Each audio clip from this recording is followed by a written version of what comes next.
So thank you so much, all the panelists, for coming here, sparing some time for this discussion, right? So we'll proceed with this, our topic. How did our enrollments went in the last year, right? So I would like to start with Elan. How it had been the last year for you in terms of enrollments? Firstly, I want to thank Meritto team to giving an opportunity to be present here. A lot of learnings, sitting and watching a lot of panels, and also new topics. The Mio AI, I think what Suraj presented is quite amazing. So I think it will help a lot of us in the crowd at least to start filtering leads which are not so very good, at least to start with actually, and then we can enable it to further requirements. Coming to the question which you had asked me, in the crowd, how many of you do admissions more than once a year? More than once a year? How many of you do admissions? I can see 3 hands go up. Twice a year? I think 1 hand now. Thrice a year? I think there are 2 more hands. We do almost 12 times a year actually. So which means every month we have about close to 800 to 1,000 people coming into the campus, and they keep, a new old batch keeps exiting. So I represent Unix Learning Private Limited, and under that we are a part of Manipal Academy of BFSI. How many of you have heard Manipal Academy of BFSI? Okay. So I can see some hands go up. So we are an industry academia where we train professionals who get into BFSI sector. We are the only inverted pyramid, I tell, in terms of our industry, because we don't have placement at the end of the program. We have placement before the program starts actually. So all of them come with a conditional offer letter to join one of the prestigious banks. It could be any of your private sector banks or public sector banks or insurance companies and NBFCs. They come, complete the course, and then they go back into the bank to join the job. So when you look at it, the challenge what we see is we have tier 3, tier 4 students coming into our campus. Now, post-COVID, suddenly we had a surge. Almost it increased 1.5 times to 1.6 times. Suddenly we had huge strength of people coming into the campus. But over the last 1.5 year, we have had only an increase of about 5 to 8%, which means it increased a steady steep, and then it became stable actually what we look at when you look at the enrollments. But I also tried doing a study on all the higher education institutions, because most of you do represent that actually. We have, as of last month, I looked at the numbers, 1,338 universities and close to 52,000 colleges actually in the higher education space. And surprisingly, I also looked at how many enrollments we have done in 2022. We used to do about 4.3 crores enrollment into graduation, post-graduation, and PhDs. But currently, it is touching this year close to 5.3 crores in 2025. Even with the increase in colleges, a lot of us have huge potential in terms of getting more and more enrollments actually. Absolutely right. Thank you so much for passing your comments on this. So I'll pass on to, can you just pass on this mic? Raghav, I would like to understand, you have been into digital marketing, taking care of digital marketing and rest of the things. Which channel has performed the best in the last year in terms of you working in this education sector? You know it better. Can you show Thanks, some Nikhil. words? Thank you, Meritto, for having me here. I think out of all the channels that we have been working with, and absolutely because of the larger number of institutes we have been working with, we work with a whole lot of channels because the target segment for every institute is very different in that manner. But I think one thing that has been consistently doing well over last 2-3 years, in fact ongoing, is of course digital marketing, and I think that is something that has been doing well. But then I think last year is also a bit of realization that the trends are changing, because the traffic itself is dipping on Google, and I think there's a lot to think there, because the leads are lesser, the volumes are lesser, and though 2025 that happened to be the best traffic channel, but I'm really doubtful on 2026. Yeah. Dr. Kunal Saxena, can you write some things on your takeaways in terms of your marketing and what has performed better? See, for us, the industry has performed really good, because at SVIASA we have seen a boom of admission. I think this is the only university in the state which had got surplus number of admissions this year. But if you ask my takeaway, the takeaway would be that every year the expectation of the student is increasing, the parent is increasing, and they're coming on to asking you your recipe. The recipe would be what is your syllabus, what is your placement, what is your rate at which the student are getting fired for the company, hired for the company. So this is something which we should be prepared with. Also, the number which you have achieved this year becomes a benchmark for the coming year, because this is your first target which you have to beat. Again, what are the industry best practices? Because see, as we say that we are sitting in a competitive world, but let's not look each other as a competitor.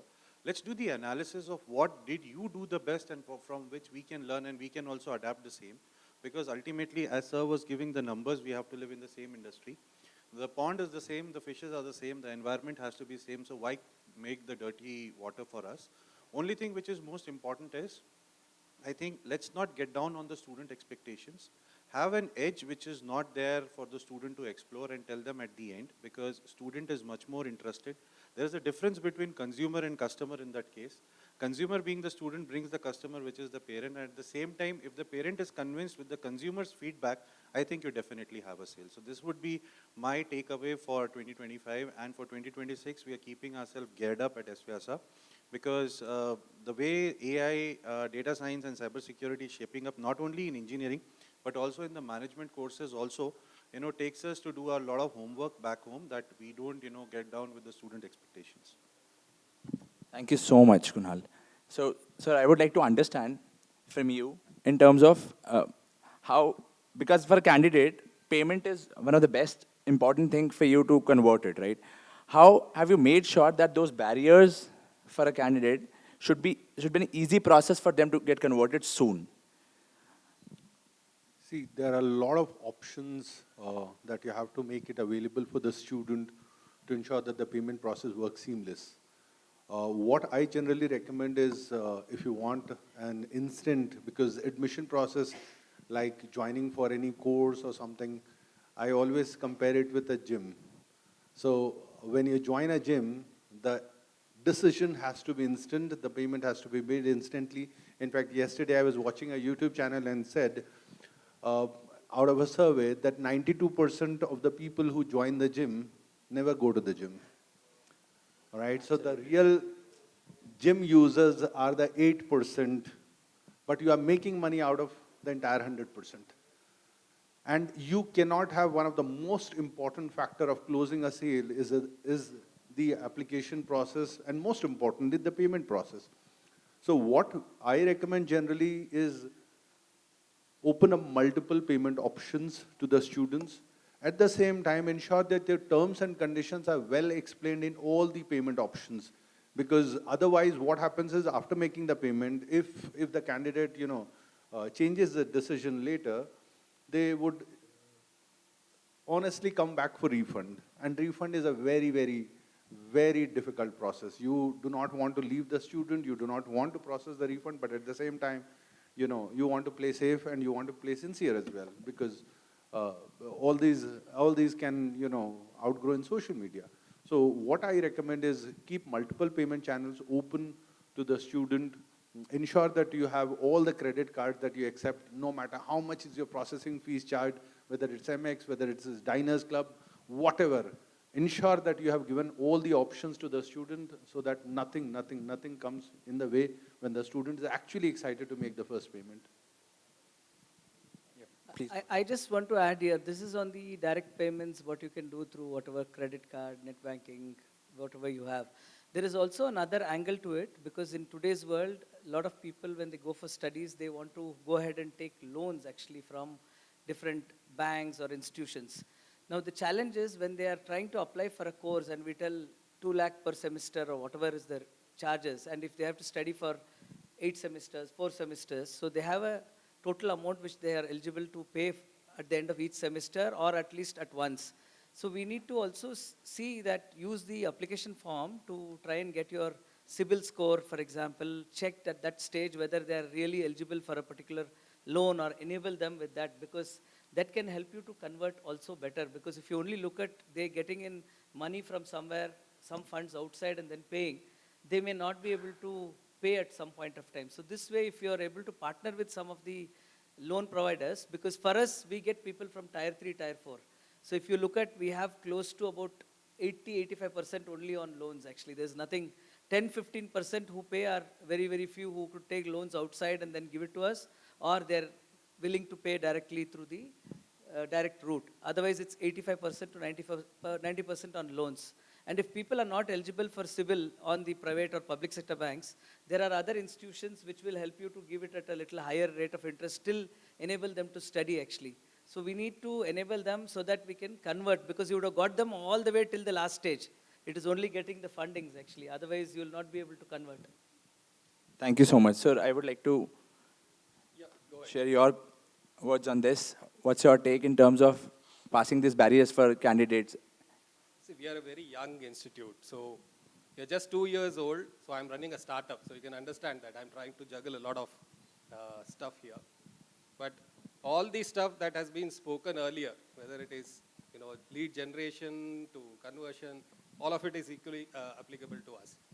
But what I saw in the last 17 months or 18 months that I've been running this is there is nothing that can take away the in-person interaction that happens.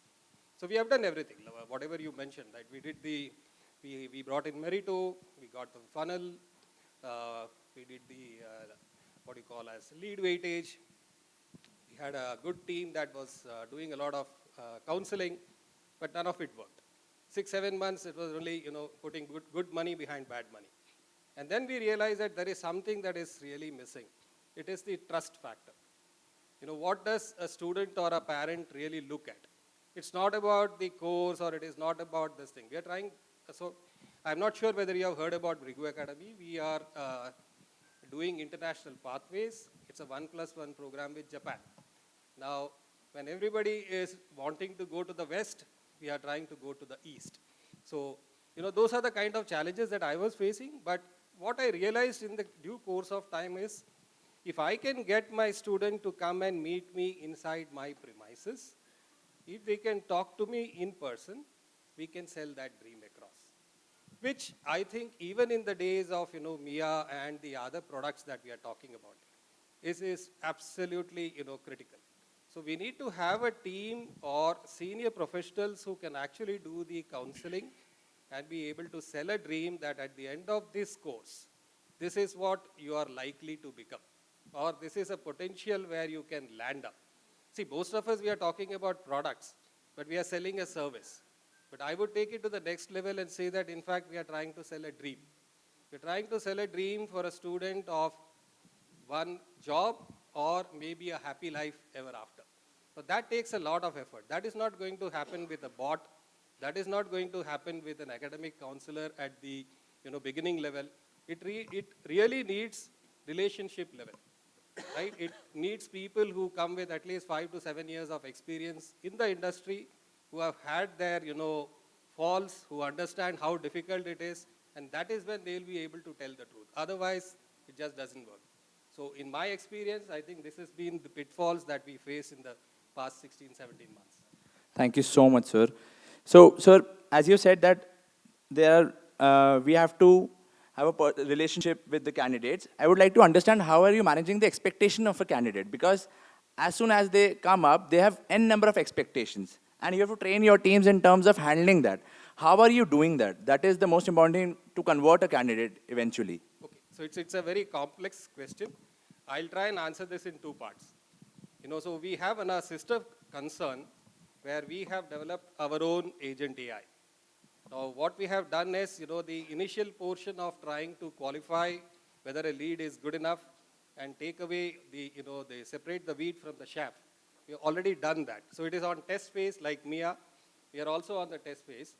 But what I can personally see is that it actually improves efficiency. That is one way.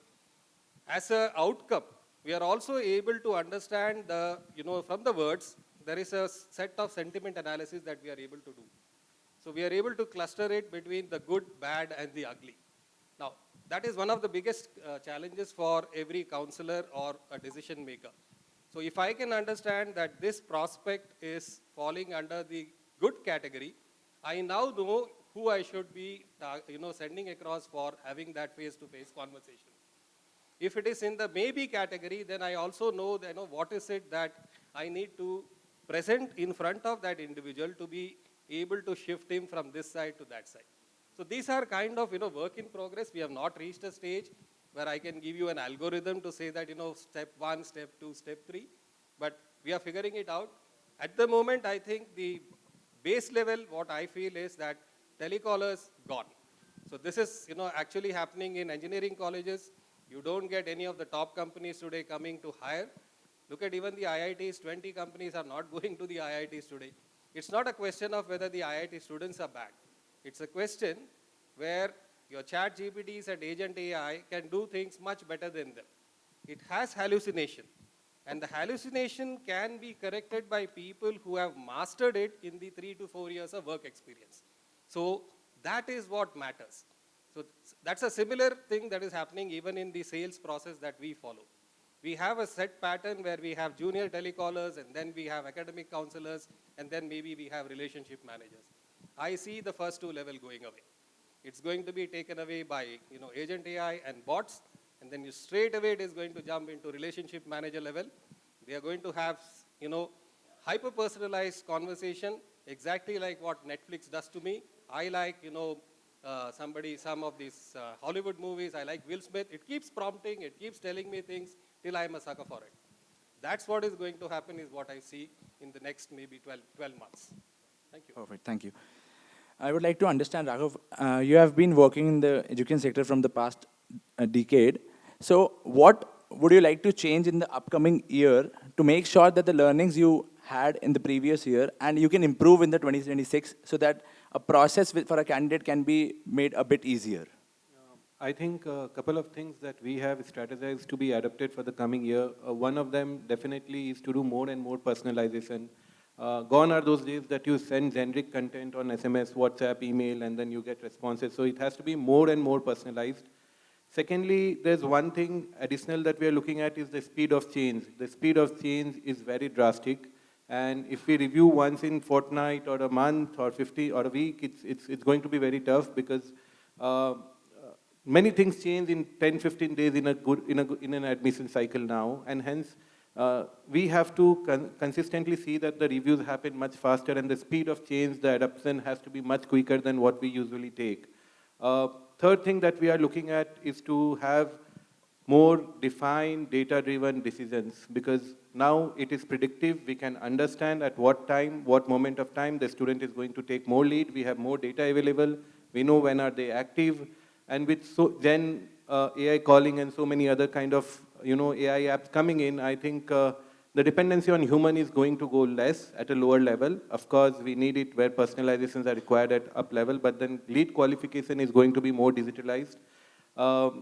So dumps of lead which are happening will continue to happen, but then with Gen AI and such apps coming in, I think that is not a problem anymore, which I'm very relaxed about.